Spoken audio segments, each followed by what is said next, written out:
Matthew 14 अध्याय प्रभु यीशु ख्रीस्त शिष्य मानक नौकार पठाउछंती आ प्रभु यीशु ख्रीस्त पोरे शिष्य मानक निकट को जाउछंती। एबे शिष्य माने नौकार अछंती, शिष्य माने पानी रे अछंती।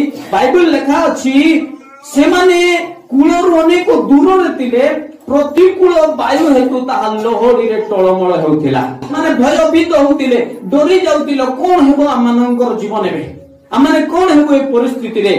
बाइबल लेखा अछि किंतु रात्रि रो चतुर्थ प्रहर रे से समुद्र ऊपरे 40 सेमानक पाखकु आसिले। हालेलुया।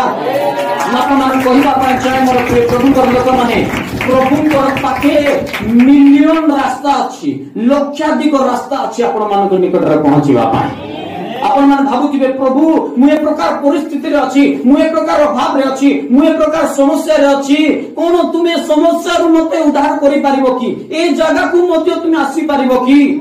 कारण प्रत्येक रास्ता बंद हो जाउछि। एबे प्रभुकर पाखे लक्षाधिक रास्ता अछि आपण मानक निकट रे पहुंचीबा पय। हालेलुया। हमर परमेश्वर चमत्कारकारी परमेश्वर अछंती। हालेलुया। अद्भुत कार्य करि पारंती, तांकटारे कौनसी विषय रो असंभव नाय, से सब किछि करि पारंती। आमेन। से सृष्टिकर्ता अटंती, समुद्र तांकर कथा माने, बारिदी तांकर कथा माने, पवन मध्ये तांकर कथा माने। हालेलुया।